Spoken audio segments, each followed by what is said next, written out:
Good afternoon and welcome to the Leadership Winston-Salem December Leaders and Lunch webinar on homelessness.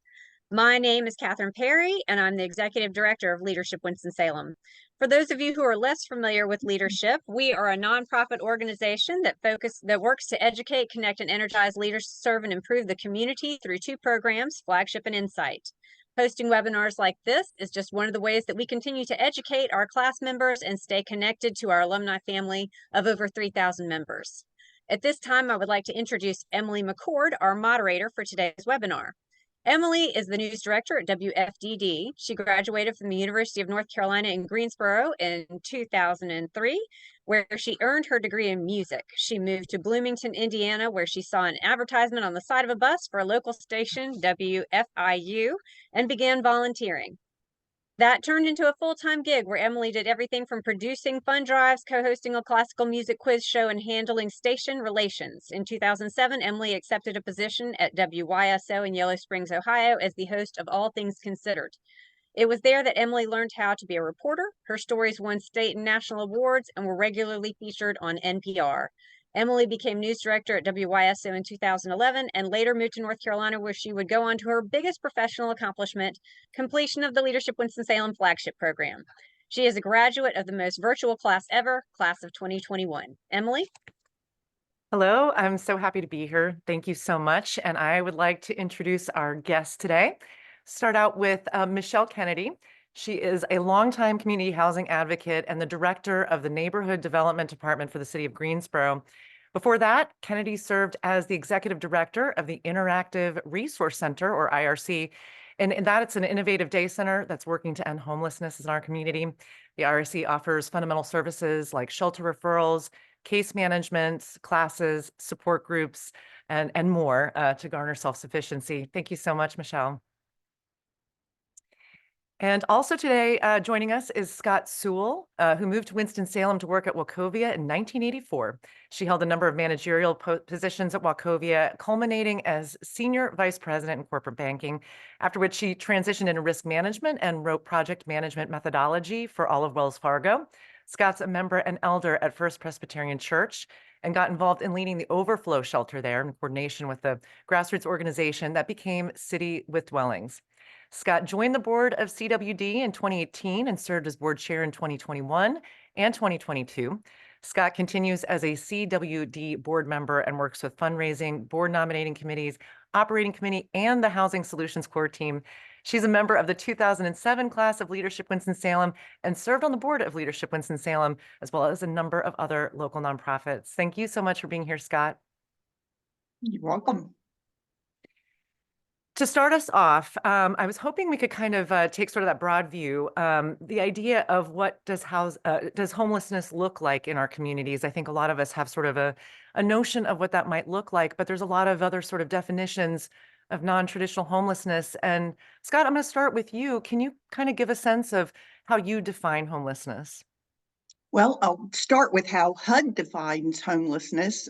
They define it as homeless as a person who lacks a fixed, regular, and adequate nighttime residence.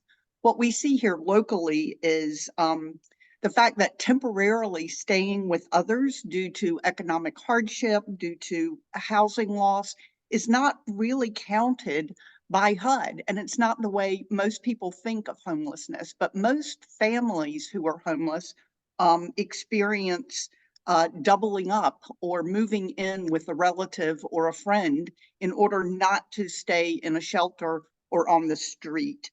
And the important thing to know is in doubling up, in staying with somebody, a couple of things. One is children and adults experience the same amount of trauma when they are doubling up as they would if they are living in a shelter or if they are living out on the street somewhere or camping out.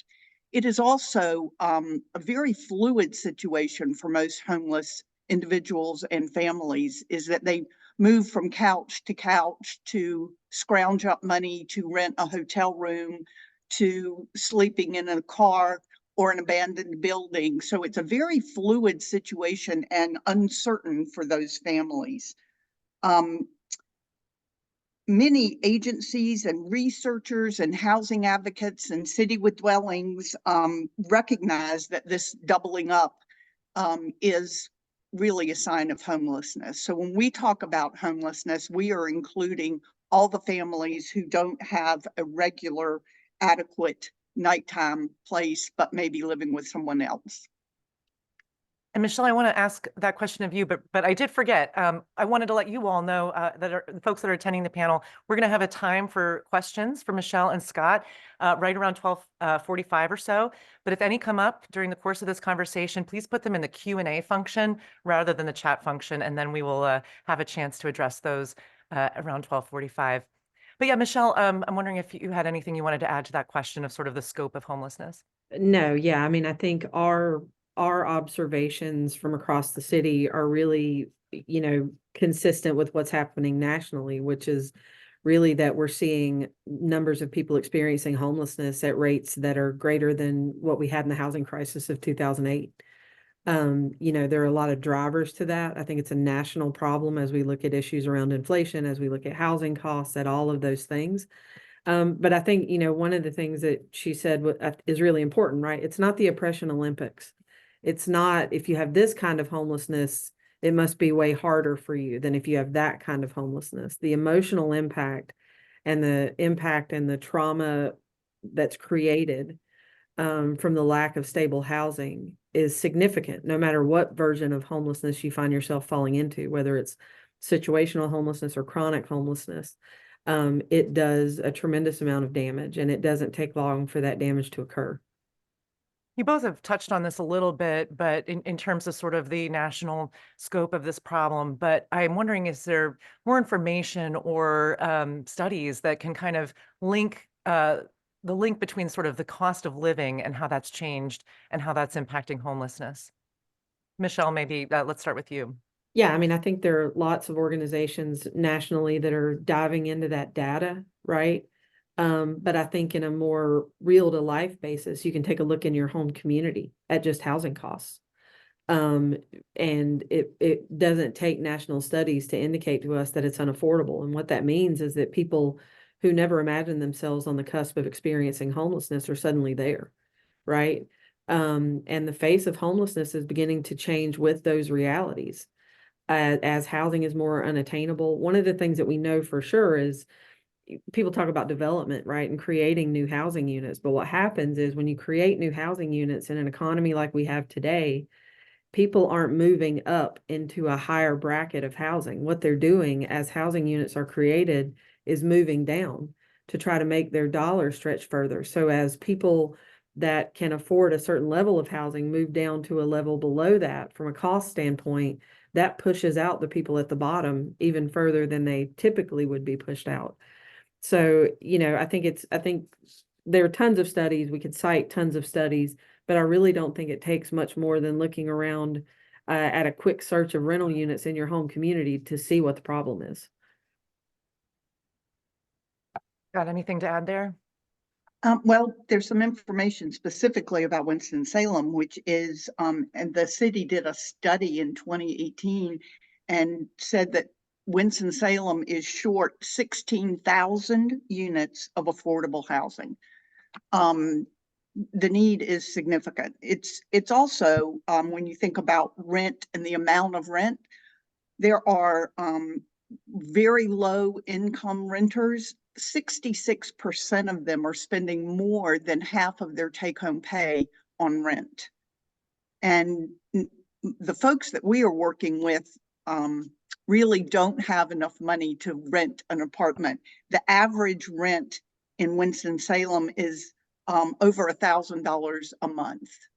So thinking about the income that you need to have, if you best financial advice is you only spend 30% of your income on rent.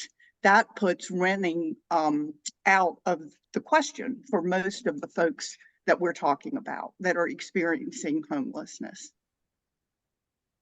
Both of you work in organizations that, take different ways to address homelessness in our community. Scott, I'm curious about City with Dwellings. How has your shelter adapted its services to meet the unique needs of our local homeless population? Well, City with Dwellings started as a grassroots organization to provide safe and warm place for people to stay during winter months when our permanent shelters, year-round shelters, were full. So we did that for a number of years. And we, along the way, every year we have increased our outreach to homeless folks. We are now tracking 285 individuals by name who are homeless, not staying with Samaritan Ministries or Bethesda or the Salvation Army. These are folks who are unsheltered. And we have changed to be an outreach organization that not only tracks these folks, but we have open hours, which we try to provide services to help them be able to move into housing when affordable housing becomes available for them, or to get a housing voucher so that they can move into housing. We provide wraparound care for some of our folks, and we also provide things like chef services to help them, because once they get housed, they need to know how to take care of themselves and their own needs and their family's needs. We have moved from every night during the winter shelter to only offering shelter on nights that is below freezing or precipitation and 38 or below. And the reason that we have done this is to be able to focus on a more permanent solution for housing, so that our guests don't have to be re-traumatized every April when we close down the emergency shelter. So we are going to keep folks alive by opening up a winter shelter when we need to, but also turn in the direction of providing solutions that are more permanent. Yeah. Michelle, I would love for you, if you wouldn't mind explaining the pallet community in Greensboro. This is a very different approach. Yeah, I mean, we, for a municipality, really, our work in this for really any city should be creating housing solutions, right? Like that's really where the focus should be for cities. And so sometimes that means temporary solutions, sometimes that means permanent solutions. Really, it means all of them. So a year ago, we're in our second season of pallet shelters. I started looking at models across the country. Our staff started investigating, what was possible. We came across pallet shelters that had had good success in other areas. We knew that the census for our homeless community was larger than it had been. So we set about a process that took us about 4 months, working with the North Carolina Department of Insurance for appropriate inspection processes and safety processes. But ultimately what we did was created a pallet shelter at Pomona Park, which is basically a baseball field. And we housed last year about 75 individuals there through the course of the winter. 80% of those folks did not return to homelessness at the end of that time because there was wraparound case management in place. We're doing that again this year. The thing about pallets are they can be constructed in about 2 to 4 hours, really fully set up. They each have individual heating systems. If you were using them in the summer, they have the ability for cooling. So it's a small space, but it is certainly a far cry from sleeping outside. And the integrated approach to that, which is get people in a place that's safe through the winter months, create the wraparound services that are offered on site there, is really the approach we've taken. And we've had multiple cities in North Carolina that are trying to model after what we've established here. So, we're proud of how that's turned out. It is not something that we would want to see house 100 people or 200 people. There's a very specific subset of the homeless community that works for, right? People who have really unmanaged mental health concerns or are really in the depths of substance use disorder are probably not good candidates for that because you're sharing that space with another individual. So there's a vetting process that goes along with pallet shelters. We get referrals from everywhere, from our hospital system to our homeless service providers. The Interactive Resource Center is the provider on site for that program. And that's how individuals are placed. But going well this year, we already had 2 people transition into permanent housing options. from Pallet this year. So it's a model that seems to be working. How, Michelle, how is the community of those that are unhoused in Greensboro? How are they accepting of this program? What's the feedback? The feedback had been really good. Folks who are there have had a lot of really positive things to say. We did surveys with people that stayed there last year to make sure that their needs were being met, because here's the thing, right? Like, no homeless services or homeless programs are worthwhile if the homeless community doesn't have a voice at the table in determining those services and programs. You've got to allow a community to have say in the things that are being offered to them. Otherwise, you don't have any way to know that you're offering what people actually need. So the feedback has been really strong as it relates to pallets. People have the flexibility to go in and out in the same way that you or I do in our home. So it's freedom. It is a warm place to stay during the harshest time of year, and good success from it overall. So I would say that's one of the most important, measures really, is how the community that we serve has experienced it, and their feedback has been really good as it relates to that. Scott, I'm curious, you mentioned some of the key initiatives that City with Dwellings is doing to address homelessness here in Winston-Salem, but I'm wondering if you could go in a little bit more detail about some of those things you were talking about, the idea of shifting your vision to sort of a more holistic approach on addressing it. What kind of specific things are you talking about? Well, Michelle mentioned that there's not just one answer. So one of the things that we are doing is getting to know the population that come to City with Dwellings and ask for help. So we work one-on-one with folks and have conversations. And one of the first questions that we ask them is, where did you sleep last night? And where are you going to sleep tonight? And we get to know them and build a relationship with them so that we hope to be able to develop some trust with them.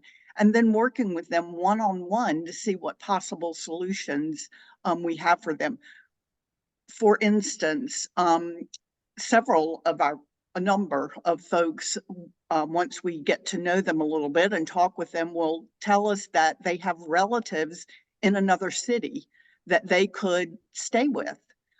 If they could only get to that city. So we call up the relative and talk with them and say, Joe says that he has a place to stay if he could only get to Toledo or wherever it is. And if that's true, and the person says, yes, we'd welcome Joe, then we go buy them a bus ticket and get them on the bus and give them food for the journey so that they can be housed with some place that is supportive, that wants them, as opposed to experience homelessness here in Winston-Salem.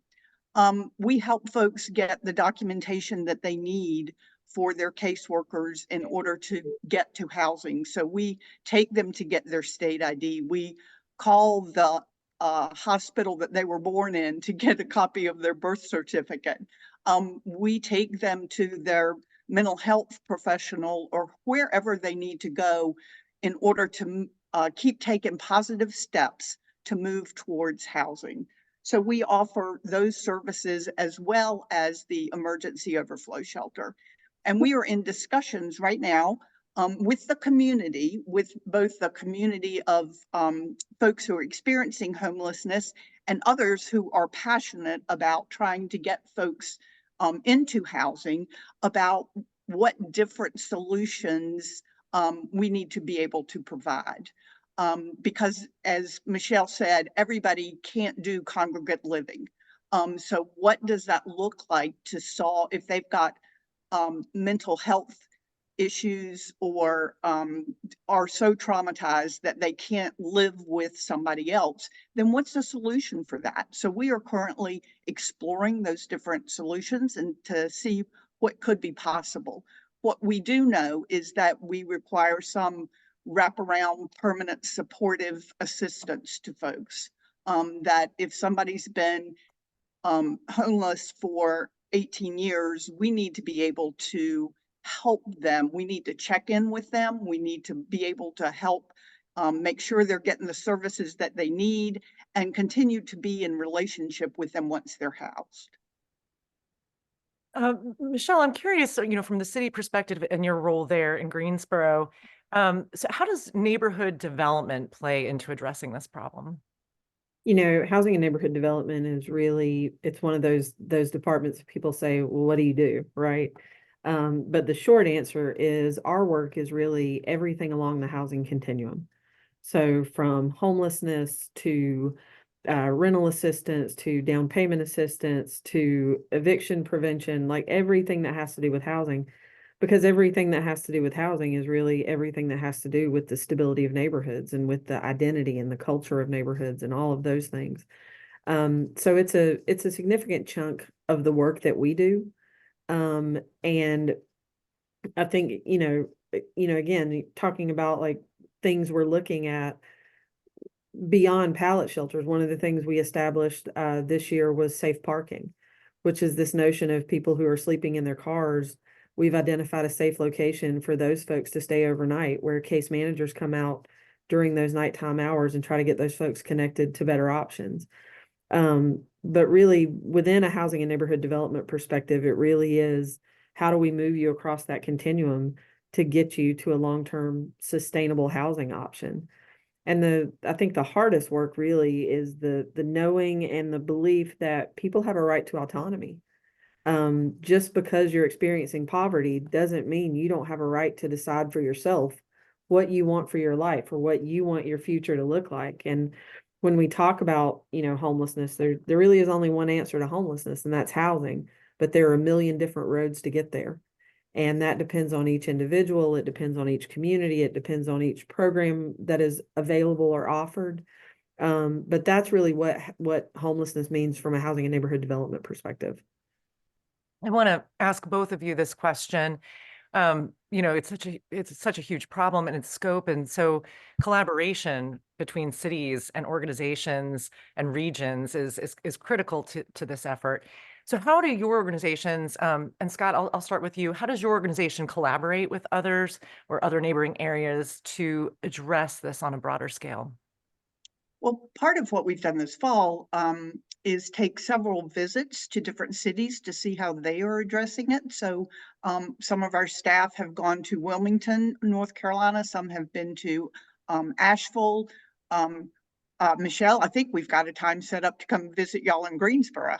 Yeah. So we are trying to learn from what others have been doing and understand what solutions work for what particular population of folks who are experiencing homelessness. Because again, there are many different solutions, and none of them will work for everybody. So we need several different solutions to come together for that. So we're trying very hard to learn from others. I think for us, we're in regular contact with other similar sized cities across North Carolina that are doing this work. And I think one of the things that we found is a lot of us are all moving in the same direction. And some of us have gotten a little bit further on one path or another. And so if we share that knowledge, instead of us all trying to reinvent the wheel, we can all move along more quickly and better. I've, had a number of conversations with places across the country that are doing, new and innovative things. I mean, obviously it varies state to state, depending on state legislative regulations and policies and ordinances and things like that.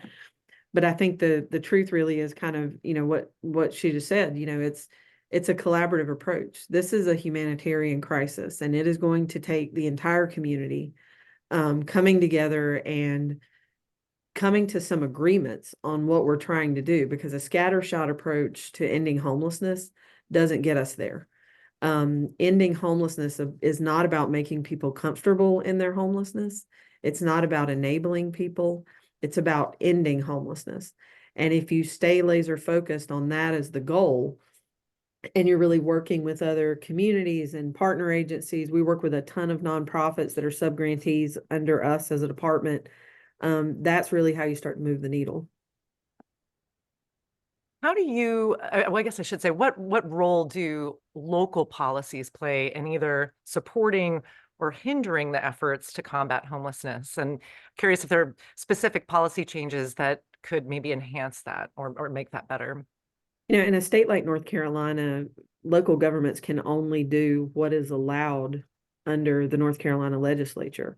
So we are not a state where a local body can create something. If you don't have enabling legislation at the state level, you can't do it. So again, in a state like North Carolina, you really have to look at what is allowable coming down to municipalities from Raleigh in terms of what we are able to do on a local level. And that can be tricky, right? You can know that there are good options or that there are good solutions to try, but without that enabling legislation, you're really hamstrung on being able to do those things. And that I think that can often be really frustrating for the community to understand or to realize, because it seems like if there's something out there, why don't you just do it? But that's unfortunately not how local municipal government works. Scott, do you have anything? And I would just add to that it's an opportunity for all of us to get educated on the topic, and also to be advocates for folks who are experiencing homelessness, and to increase the dialogue both locally and write your senator. If this is something that you're passionate about, engage in it, and policies can be rewritten. I think we need to increase the volume of dialogue around folks who are experiencing homelessness, and because we are in a crisis mode and it needs to be addressed. Well, and I'll say too, sorry to interrupt you, but I would make the very strong argument that homelessness is not a political issue. It doesn't matter what side of the political spectrum you fall on, whether that's from the furthest right or the furthest left. It is simply good business to work to end homelessness. The community level costs of continuing to allow homelessness at a large scale in any environment is extreme. There's a huge fiscal burden on that. There's a huge humanitarian burden on that. So I would say that homelessness really transcends politics. And if you're talking about it the right way, it shouldn't be a polarizing issue.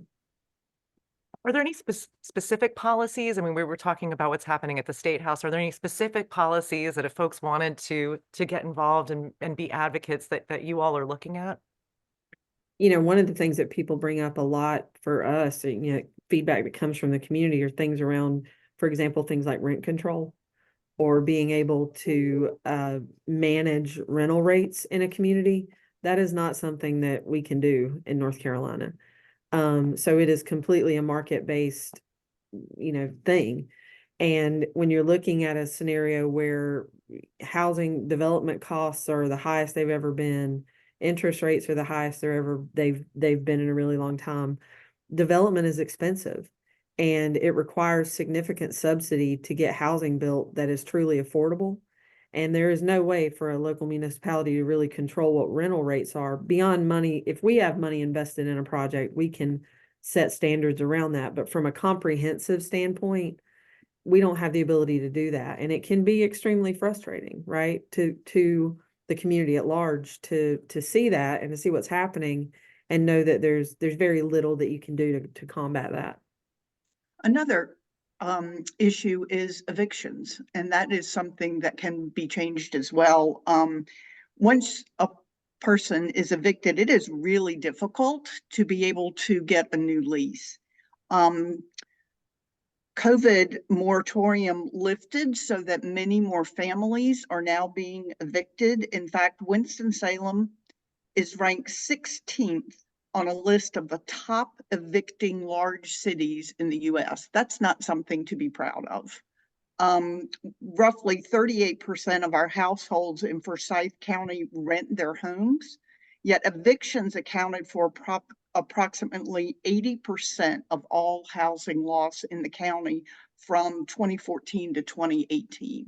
So we are seeing more and more evictions every year. We have about little less than 8.69 households are evicted every day.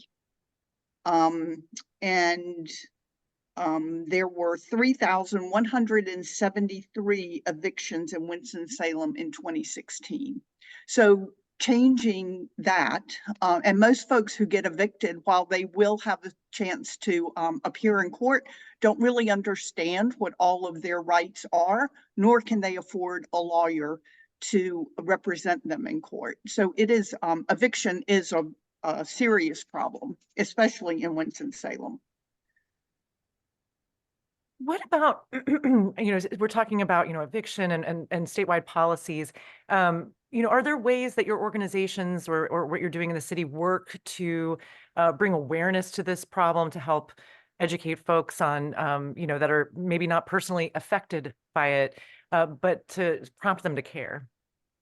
Yeah, I mean, I think as it relates to eviction, we have a fairly robust eviction diversion program in Greensboro and in Guilford County that is there to try to stop that before it goes through the formal legal process of eviction. There are representatives that are in eviction court to try to stave that off. I think it's a really good point that it really is about education and it really is about understanding.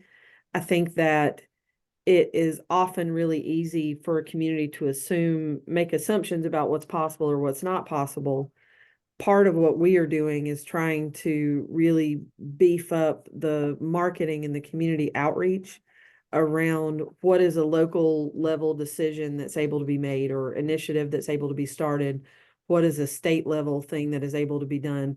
In today's Greensboro News and Record, there was an opinion piece by the city manager really outlining the work that we've done over the last couple of years as it relates to homelessness and poverty. And that's really important to know, right? Because you're talking upwards of $50 million worth of investment combating this issue in Greensboro over the last 2 years. And that's substantial. And the community doesn't always see that, right? A lot of the work that happens at the local government level really goes on behind the scenes and is not extremely public or extremely, broadcast. So getting that message out there, getting an understanding of what's possible from a local perspective versus a state perspective, I think is really important and something that we're certainly working to do. City with Dwellings takes every opportunity. Being born as a grassroots organization, we take lots of opportunities, as many as we can get. So to try to educate people and engage them in dialogue about homelessness and about possible solutions for homelessness. So opportunities like this one, opportunities through all the different partnering churches and organizations that send us volunteers or that open their doors for shelter. So yeah, we take every opportunity we can to help educate. I do want to ask you too about sort of the stigma surrounding homelessness and how your organizations each in their own way address getting to that as well. Well, I think one thing that we try to help in our interactions with our guests and as we work towards educating others, we try really hard to use person-centered language. So we talk about people experiencing homelessness, not homeless people, not the homeless. That's not who they are, it's what they are experiencing right now. And we also remember that every person has their own story. We're all human. Everyone is someone's son or daughter, mother, father, brother, sister. We are working with people who have their story and who have their own goals in life and have their own capacity to make decisions and to live life the way they want to. But sometimes they need some help. And so walking beside them and listening to their needs and desires and trying to help them achieve their goals is one of the ways that we approach this. I think those are all really good points, and I agree with everything that you just said. I think also, it's an understanding that the only difference between people experiencing homelessness and people who are housed is exactly that. It's the housing. Mm-hmm. People really often want to talk about substance use disorders in people experiencing homelessness. I would wager a bet that you and I and probably many folks on this call are aware of many people who are housed who have substance use disorders and who have mental illness. The difference in many instances is that we had natural supports, that when those issues came up in our lives, we had scaffolding there to catch us. And for many people experiencing homelessness, that scaffolding was missing. And so I think really the role is to create that scaffolding so that there's a place to build from, right? And there's not just a free fall into absolute poverty. But the issue for me really is, after almost 2 decades of doing this work, I've said, and I will always say, I feel as comfortable in a tent encampment as I do in my office. I don't believe that, buying into the stereotypical kind of media-based approach to what it means to live in poverty is something that we have to subscribe to. One of the things I'm most proud of here in Greensboro is we have schools who go out and do service learning or do educational programs within our homeless service providers. When you see a 5-year-old kid walk into a space with a person experiencing homelessness in a society that has conditioned you to be afraid of those folks, and you see that kid and a person who's living on the streets engage in a conversation, and you watch 2 human beings interact, you realize how easy it is to start to break this down. If we just absolutely refuse to accept that we are going to place people experiencing poverty into a category of otherness simply based on their lack of money. And so that is an ongoing conversation for us. That is an ongoing conversation for all of the agencies that we fund and that we support. I think our council really supports that notion and talks about that notion. But it is about making it a practice in your day-to-day work, in your day-to-day life, of breaking down that narrative and just refusing to accept that is the truth, because the reality is it's just not.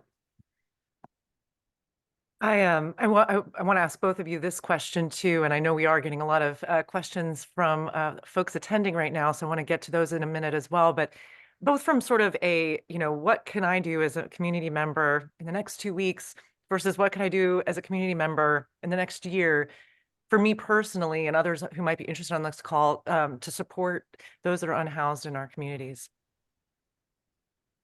Well, I think one thing you can do is give money to folks who are already trying to work on some solutions. So if you have some extra money to give, this is a great cause to give it to. I think you can also increase awareness. You can talk about what you're learning about homelessness with your family, with your friends, with those you work with. We can increase the dialogue and engage. You can fundraise yourself for agencies that are already working on these problems. You can do your own research. We're sending, Jared's putting a lot of links in the chat so that you can do some research and get yourself educated on what the issues are, lack of affordable housing, and how to engage in that. You can write your city council person, your county commissioner, and express your concern about a lack of affordable housing in Winston-Salem. So there are a number of ways that you can be advocates, and you can engage, and you can volunteer at a number of these shelters or agencies that are reaching out. Yeah, I mean, I think really taking a look at the services that exist in your community and finding ways to plug in is really important. I think it's interesting, right? We're on a call with Leadership Winston-Salem. Everybody on this call has made some level of a commitment to making their community better. If they hadn't, they wouldn't be sitting on this meeting today, right? So using that power, using that privilege, using that position to raise the issue, and to work with others in your community, in your civic organization, in your faith community, and whatever that might be.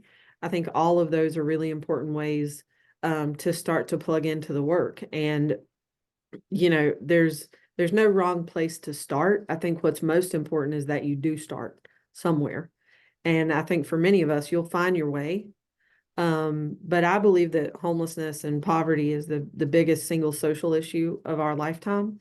And I believe that it is something that is solvable, but it will take people who find themselves in positions of power, in positions of authority, in positions of privilege, lending themselves to the cause in order to really get those solutions moving forward.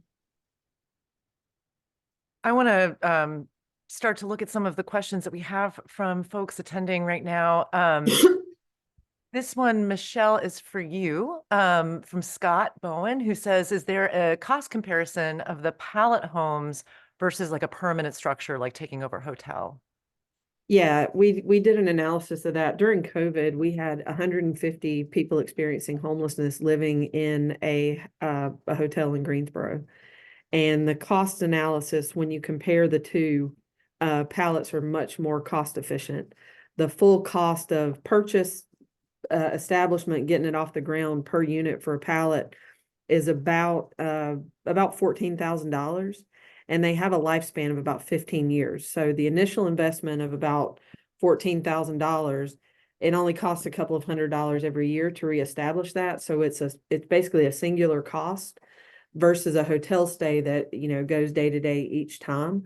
So that there's definitely a cost benefit to the use of something like pallets versus a hotel stay.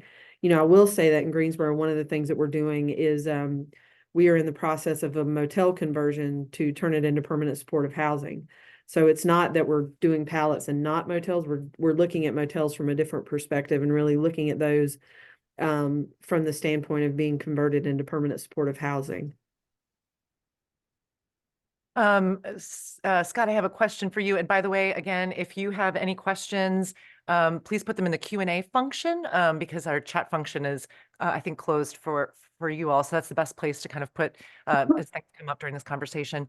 Scott, a question for you from Christopher. For City with Dwelling, you mentioned the need for some other support, and he was curious, as someone running for City Council, what support do you currently receive from the City of Winston-Salem? And where specifically do you think the city could do more to help combat the problem? Well, we received some financial support for running this emergency shelter.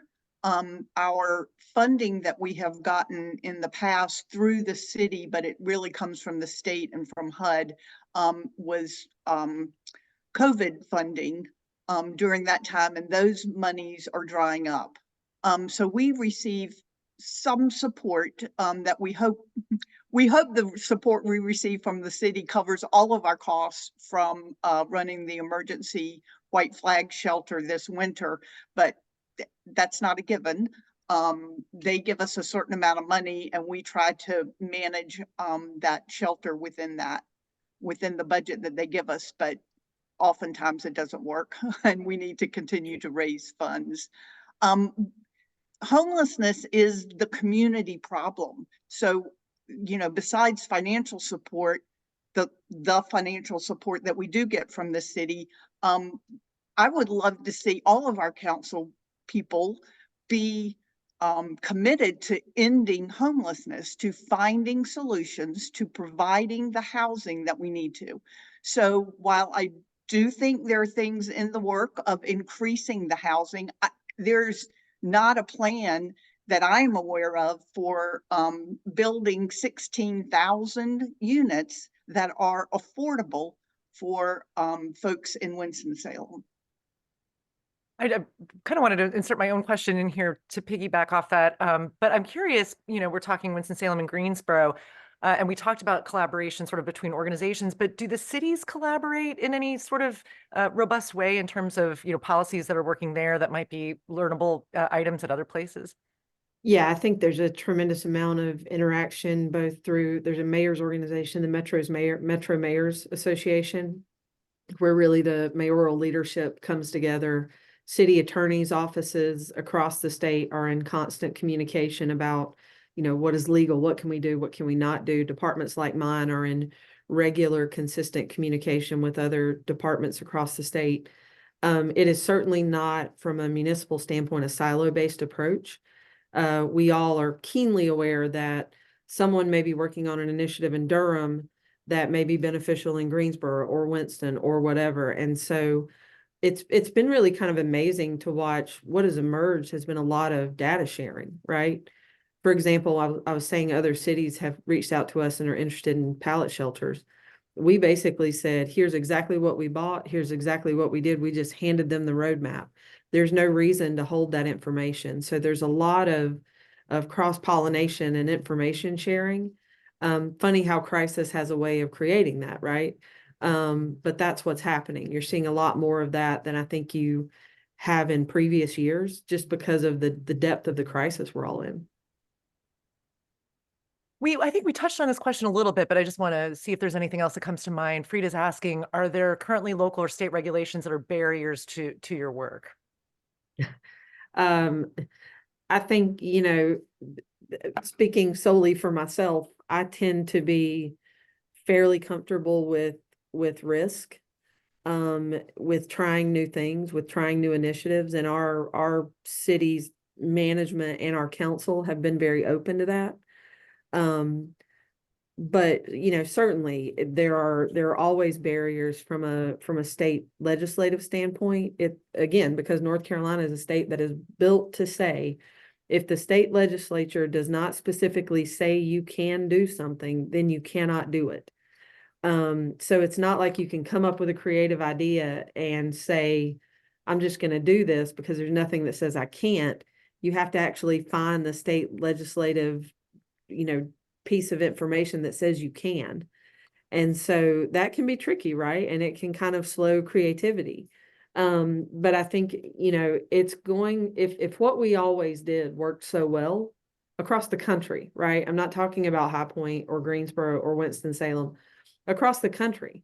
If what we have always done was working so well, we wouldn't find ourselves in the situation we find ourselves in today. So it's going to take innovation. It's going to take thinking outside the box. It's going to take good relationships with our representatives in Raleigh and in DC. And we work really hard on those relationships because they're critical to this work. This question is for you, Scott, from Arnita. Is there a push by City with Dwellings to our elected officials to open up additional space when the shelters are full, like at the Joel Coliseum, for example? We have continued to have those discussions. Part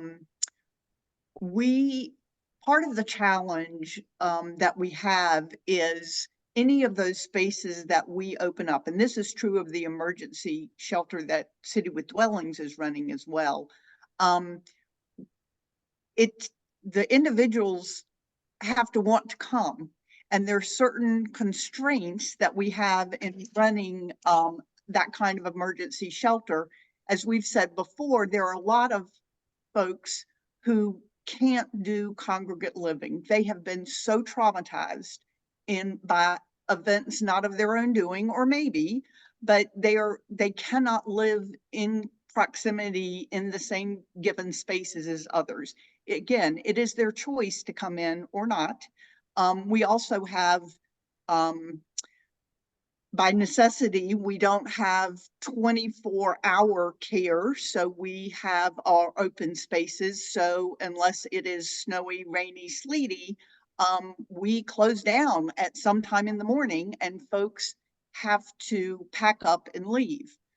Some folks also are dealing with homelessness by camping out. So they have accumulated pets, they have accumulated tents and heaters and other things that enable them to sleep outdoors during winter months. And if they come inside, they either risk losing everything by leaving it there, or they pack up everything and bring it with them walking to a place. So there are large number of barriers for folks to come in for one night of shelter during cold winter months. And we do have folks that come in emergency shelter on bad weather nights who do all of that to get in from the cold.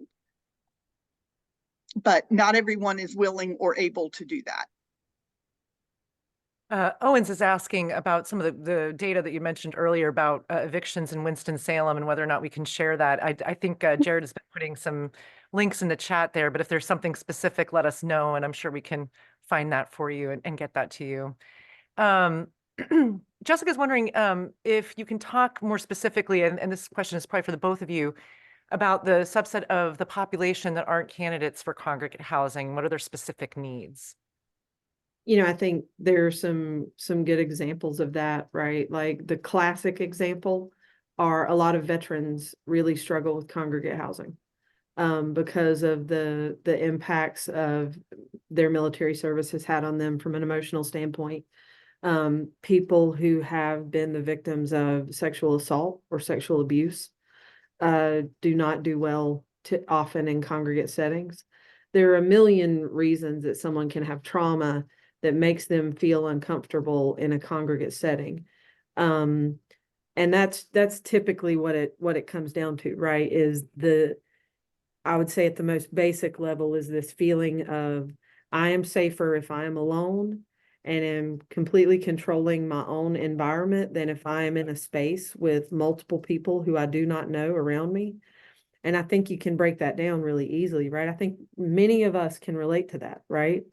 Just take a second and think about how well you as an individual would do if you came into a large congregate setting and were going to be there for 12 or 14 hours and try to get some sleep or try to get some rest.